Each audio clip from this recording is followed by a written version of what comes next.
ኤርትራ ስመላለስ አስመራን ካየው በኋላ ከክቡር ፕሬዝዳንቱ ጋር አሰብ መሄድ ፈልጋለሁ ብዬ አሰብ ሄጄ ነበረ። አሰብ ባህሩ ጋር ቆመን ያወራነው ምንድነው? ስለ ፖርት ነው። ተመልሳችሁ ማየት ትችላላችሁ። የት? ኤርትራ ምድር ውስጥ ባህር ኃይል አቋቁመናል እኮ እና ምን እዚህ ውስጥ ነው ባህር አቋቁመ ነው። በነገራችን ላይ በየአመቱ ኢትዮጵያ 3 ሚሊዮን ሰው ገደማ ትጨምራለች። በየአመቱ አንዳንድ ኤርትራ ትጨምራለች። በየአመቱ ግን ፕሪቶሪያ ስንፈራረም ትክክል አይደለም። ለምን ይቆማል? ቲፒኤልኤፍም ትግራይም ተጠቅልለው ካልጠፉ ቀጠናው ሰላም አያገኝም። እኛ እኮ ህዝባችን ናቸው ልብ ከገዙ እንዲጠፉ አንፈልግም አልና አቆምን። በዚህ በኩል ማስቀጠል ሲያቅታቸው በዚያ በኩል ጀመሩ። አሁን ለኤርትራ መንግስት ያለ መልእክት አንደኛ ጥይት አስተላላፊ አትሆኑ፣ ሀገር ሁኑ። ምክር ቤት የኢትዮጵያ ህዝብ እንዲያምፈልገው ግን ጥያቄው ስናነሳ አንዳንዱ ሾርት ስለሆነ ሚሞሪው ዛሬን ብቻ ስለሚያስብ ትንሽ ዳራው ልስጣችሁ። መጀመሪያ ኢትዮጵያን የቀይ ባህር አክሰስ ያሳጣው ውሳኔ ማን ወሰነው? ካቢኔው ይሆናል ብለን የካቢኔውን ዶክመንት ብናገላብጥ የለም፣ ካቢኔው አያውቀውም። አይ የለም ምክር ቤት ይሆናል የወሰነው ብለን ብንወስን ምክር ቤቱም አልነበረ፣ ምክር ቤት አያውቀውም ውሳኔው። የለም የኢትዮጵያ ህዝብ በሪፈረንደም ወስኖ እንዳይሆን እንዳይባል ነበርን እኛም ያኔ። የኢትዮጵያ ህዝብ ያልወሰነው ተወካዮቹ ያላዩት ቢያንስ ካስፈጻሚ ካቢኔ ያላየው ውሳኔ ማን ወሰነው? ማጣትንም ያክል ነገር ያጣንበት መንገድ ህጋዊነት ችግር እንዳለው ማሳያው ተቋሞች አልገቡበትም። ካቢኔው አያውቀውም። አንድ ገጽ ወረቀት ማግኘት አልቻልንም። እንዴት እንዳጣ ነው የሚያስረዳ እና ህዝብ የማያውቀው ፓርላማ የማያውቀው ካቢኔ የማያውቀው የኢትዮጵያን የባህር አክሰስ ውሳኔ የሚያሳጣ ነገር የወሰነው ማን ነው የሚል ጥያቄ ማንሳት እንዴት ስህተት ሊሆን ይችላል? ካለ ይነገረን። ከሌለ ግን ይሄ ጉዳይ ይሄን አንስቶ እንደ መድፋት አይደለም፣ የህልውና ጉዳይ ነው። ማን ወሰነው? ይሄ ነው ጥያቄው። እዚህ ጋር ሁለት ችግሮች አሉ። አንደኛው የተዛባ ትርክት ውጤት ነው። የሚገባንን መጠየቅ ነውር አድርጎ የሚያስብ የሚገባንን ማንሳት ትክክል አይደለም ብሎ የሚያስብ እሳቤ፣ ይሄ ደግሞ የትርክቱ ውጤት ነው። ግን ለእናንተ ለማስታወስ እንዲሆናችሁ ከግጭቱ በኋላ በኢትዮጵያና ኤርትራ መካከል ሰላም ሲፈጠር መጀመሪያ ነው ወደ አስመራ ተጉዤ በኋላ የኤርትራው ፕሬዝዳንት ወደ ኢትዮጵያ ሲመጡ የመጀመሪያው መድረክ ያደረግነው ሚሊኒየም አዳራሽ ነው። ብዙ ህዝብ አለበት። በላይቭ ቲቪ ሁላችሁ ወይ ነበራችሁ ወይ ሰምታችኋል። ካልሰማችሁ አሁን ገብታችሁ ዩቲዩብ ላይ ስሙት። የመጀመሪያው ስብሰባ አሰብ ነው የሚለው እሳቸው ባሉበት ለህዝብ በሚገባው ልክ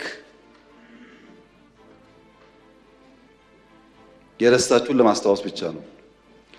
ኤርትራ ስመላለስ አስመራን ካየው በኋላ ከክቡር ፕሬዝዳንቱ ጋር አሰብ መሄድ ፈልጋለሁ ብዬ አሰብ ሄጄ ነበረ። አሰብ ባህሩ ጋር ቆመን ያወራነው ምንድነው? ስለ ፖርት ነው። ተመልሳችሁ ማየት ትችላላችሁ። የት? ኤርትራ ምድር ውስጥ።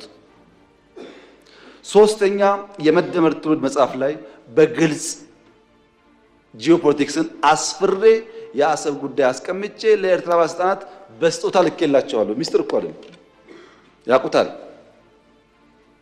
ለሁሉም ልኬላቸዋለሁ።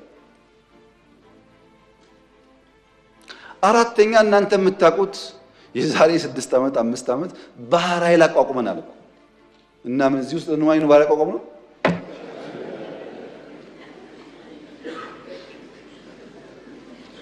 ለምን ሰዎች ይሄን ደምሮ ማየት እንደሚቸገሩ አይገባኝም። ኢትዮጵያ ቀይ ባህር እንደሚያስፈልጋት ከለውጡ በፊትም እናምን ነበር፣ እንናገር ነበር። ያኔ መደመጥ አንችልም። ከጀመርንበት ቀን አንስቶ ግን ንግግሩ አለ። ያ ንግግር ግን ሰላማዊ መሆን አለበት። የተከበሩ እንዳነሱት ከኤርትራ መንግስት ጋር ተስማምተን ከዚህ ወደ አሰብ ሄደው መንገድ ጠግነናል እኮ እኛ እንከፍታለን ጠግነን ነበር። ከጠገን በኋላ ችግር አለብን ፖርቱ ተዳክሟል አሉን። አሁን አንዳንዶች ልክ ጸቡ እንደ ኦቨርናይት የመጣ የሚመስለው ሰው እንደዛ አይደለም። ታሪኩ ስለማንናገረው ነው። መንገድ ጠግነን ከጨረስን በኋላ ፖርቱ ችግር አለበት ሲሉ የጋራ ወዳጅ የሆነ ሀገር ለምነን ጄኔሬተር እና ክሬን በእርዳታ ወደ ኤርትራ እንዲመጣ አድርገን አሰብ ፖርት ሲደርስ የኤርትራ መንግስት አልፈልግም ብሎ መለሰ። ያኔን የገባን ይሄ ነገር ለካ ተስፋ የለውም የሚለው መንገድ ጠገን ለምንም ብናመጣም ፍላጎት አልነበረም። ወደ ኤርትራ ልክ እንደ ሱዳን ልክ እንደ ጅቡቲ በእኛ ውጪ ፓወር ትራንስሚሽን ቀጥለን ፓወር እንስጣችሁ ጄኔሬተር አትጠቀሙ ብለንም ቆይ እናስብበት ነው የተባለው። አሰብ ሲሄድ የአሰብ ከተማ ቅድምም ብያችኋለሁ፣ ኢትዮጵያ ውስጥ የቤት ችግር አለ። 1.5 ሚሊዮን ቤት መገንባት አለብን ብያችኋለሁ። አሰብ ሲሄድ ቤት አለ፣ በር አለ፣ ሰው የለም። ይሄ እውነተኛ ታሪክ ነው። ይሄንን ከተማ መልሰን ህይወት እንስጠው፣ ስራ ነው ህይወት የሚያመጣለት የሚል በየጊዜው ተነጋግረናል። ሁሉም ኢንቮይ የሚሄደው ተወያይቶበታል። በኤርትራ በኩል በግልጽ ባላወቅነው መንገድ ለዚያ ጉዳይ ምላሽ ለመስጠት ብዙ ዝግጁ አልነበሩም። እሱ ቀርቶ የከፈትናቸው ወደቦች፣ ድንበሮች በሰሜን የከፈትናቸው ወዲያው ተዘጉ። ታስታውሱ ከሆነ የተዘጉት እኮ አሁን አይደለም። እናንተ ችግር እንዳለ ሳትሰሙ ነው የተዘጉት። እና የኤርትራ ህዝብ አሁንም ወንድም ህዝብ ነው፣ ምስኪን ህዝብ ነው፣ አገሩን ለቆ የተሰደደ ያለ ህዝብ ነው። ከዚህ ህዝብ ጋር በጋራ መስራት መተባበር ፍላጎታችን ነው። በፍጹም የውጊያ መሻት የለንም። በህጋዊና ንግግር ሊፈታ ይችላል ነው። ለብዙ ሀገራት በተናጠል ተናገር ያለው ምክር ቤት መስራት ከፈለገ ግን ለአሜሪካ፣ ለቻይና፣ ለራሻ፣ ለአውሮፓ፣ ለአፍሪካ አሁን በተከበረው ምክር ቤት መግለጽ የፈለገው ነገር የኢትዮጵያ የቀይ ባህር አክሰስ ጉዳይ አይቀሬ ስለሆነ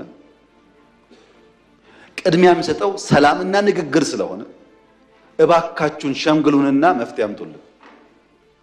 ይሄው ጥያቄያችን እኛ አሁን ሸመግልላችኋለን ሰላም ያስፈልጋል እያሉ ማዘናጋት ከሆነ ግን ብዙ መሄድ ጉዳዩ አይመስለኝም።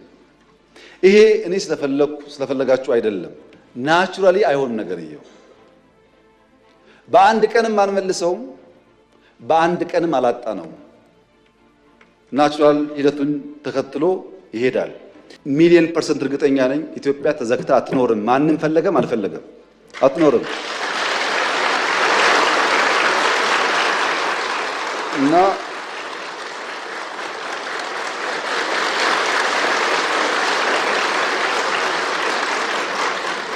አንደኛው ችግር ትርክት ነው።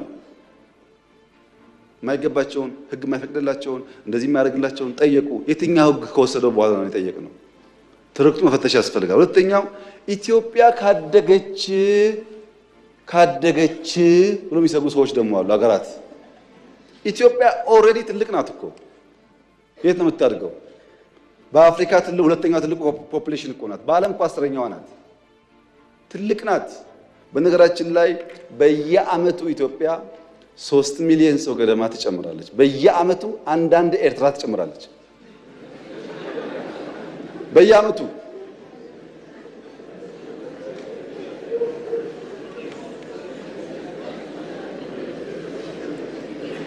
እና ኢትዮጵያ በየአመቱ ሀገር እየጨመረች ትልቅ የሆነች ሀገር ካደገች ምን ትሆናለች ከተባለ ካደገች ታግዛለች። ሌላ የምታደርገው ነገር የለም። ካደገች ትረዳለች። አሁን እኮ እያደረገች ነው። ስንትና ስንት ስደተኛ ተሸክመን የለም እንደዚህ ዛሬ ሳናድግ። ይሄ ስጋት ችግር አለበት እና የኛ ጎረቤቶች በሰላም መኖር እንደምንፈልግ ማወቅ አለባቸው። ታዲያ ለምንድን ነው ከኤርትራ ጋር የተጀመረው ጉዳይ ፈርለቆ የወጣው ያላችሁ እንደሆነ ፕሪቶሪያ ነው።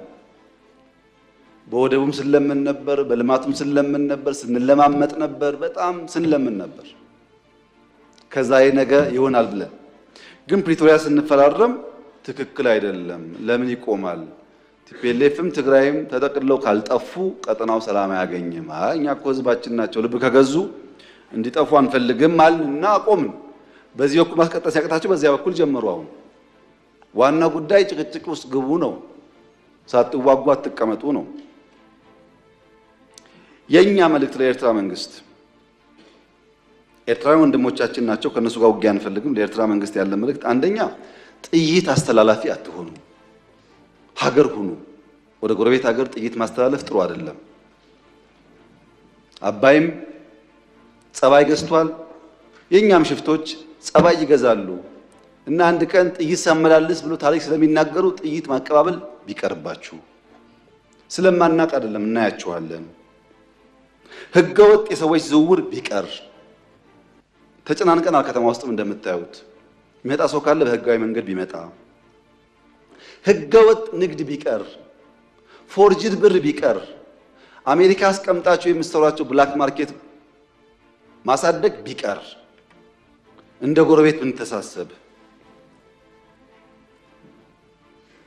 ህጋዊነት ከተከተል በንግዱም በሚፈናቀለው ጥይት ማቀበሉን ከተዋችሁ በሰላም አብረን ለማደግ በፍቅር አብረን ለመቀጠል ከምን ጊዜውም በላይ ኢትዮጵያ ፍላጎት አላት። እኔ ልክ እንደባለፈው አሁንም አስመራ መሄድ ፍላጎት አለኝ። ችግር የለብኝም። ምን ከሆነ ትርፍ ካለው ነው። ትርፍ ከሌለው ጊዜ ማባከን ነው። እኔ ባሌ የመላለስበትን ጊዜ ዝም ብዬ በከንቱ አስመራ ልመላለስ አልችልም። ጊዜ የለኝም፣ ስራ አለኝ። ጦርነት አንፈልግም የምንለውም በምክንያት ነው። እኛ እንዳያችሁት የሚያጓጓን ነገር አለ። የ10 ቢሊዮን ብር ኤርፖርት እንገነባለን፣ ብር ነዳጅ ማዳበሪያ እንገነባለን፣ የምናምን ቢሊዮን ብር ቤት እንገነባለን፣ ኮሪደር እንገነባለን። ይሄ ሁሉ የሚያጓጓ ስራ እያለ ሰው ጦርነት ሊያስብ አይችልም። ጦርነት የሚያስብ ስራ የሌለው ብቻ ነው። እኛ የሚያጓጓ የምንተጋለት የምንለፋለት የልማት ስራዎች አሉ። ከማንም ጋር የመዋጋት ፍላጎት የለንም። ለምን? ውጊያው ከተነሳ የተከበረው ምክር ቤት ውጊያው ከተነሳ ውጤቱ ግልጽ ነው። ግልጽ ነው ውጤቱ። ከዛ በኋላ የያ አይሰራም። አሁን ነው አለመጀመር ማለት ነው። አሁን ውጊያ እንትና ያግዘኛል የሚባል ነገር ሰው እንዴት ዩክሬን እያየ ፓለስቲኔን እያየ ስለማገዝ ያወራል? ማንም አይሞትልህም። ሞራል ይሰጣል እንጂ አይሞትልህም። መጨረሻ የምትሞተው አንተው ነህ። አያዋጣም። ከበደ አለ ተሰማ አለ የሚባል አያዋጣም። ከበደ ተሰማ 10 ጥይት ያቀብልሃል እንጂ መጥቶ አይሞትልህም። አየን እኮ በቲፎዞ ውጊያ እንደማይቆም እኮ አየን። እና አንፈልግም። ልማት ነው የምንፈልገው፣ ሰላም ነው የምንፈልገው። ከማንም ጋር ግጭት ለማድረግ ፍላጎት የለንም። ከገባን ግን ግልጽ ነው ውጤቱ። አስተማማኝ አቅም ነው ያለን። ማንም አያቆመንም። ይሄ ግልጽ መሆን አለበት። የሚያሳዝነው ነገር ኢትዮጵያ ውስጥ ትናንት ገንጣይ አስገንጣይ የሚባለው ስብስብ፣ የነፃ አውጪ የሚባል ስብስብ ፓርቲ ለመባል የመጀመሪያው ፕሮግራሙ ላይ የሚጽፈው የኤርትራ ጥያቄ የቅኝ ግዛት ጥያቄ መሆኑን እቀበላለሁ ነበር የሚለው። ቲፒኤልኤፍ በለው ኦነግ በለው ምናምን በለው ዋና አጀንዳው የኤርትራ ጉዳይ የቅኝ ግዛት ጉዳይ ነው ካላለ የታገለ አይመስለውም። አሁንስ የዛሬዎቹ የባህር በር ጉዳይ እኛን አይመለከትም ካላሉ በስተቀር የታገለ አይመስላቸውም። አንድ ነው ፋሽኑ። ፓርቲ የሌለበት ሀገር፣ ምርጫ የሌለበት ሀገር፣ ህገ መንግስት የሌለበት ሀገር፣ ወጣት የሌለበት ሀገር፣ ተስፋ የሌለበት ሀገር ተለጥፎ ለኢትዮጵያ ተስፋ ሊያመጣ የሚችል ሰው የለም። ከማን ነው የሚማረው? የእነሱን ዲሞክራሲ እንዳይል መንግስት አይታወቅ፣ ካቢኔ አይታወቅ፣ ፓርቲ አይታወቅ፣ ህገ መንግስት የለ፣ ምርጫ የለ። እዛ ተለጥፎ ስለ ምርጫ መጠየቅ አይገርምም? ግን ምርጫ የሌለበት ተለጥፎ ስለ ምርጫ መጠየቅ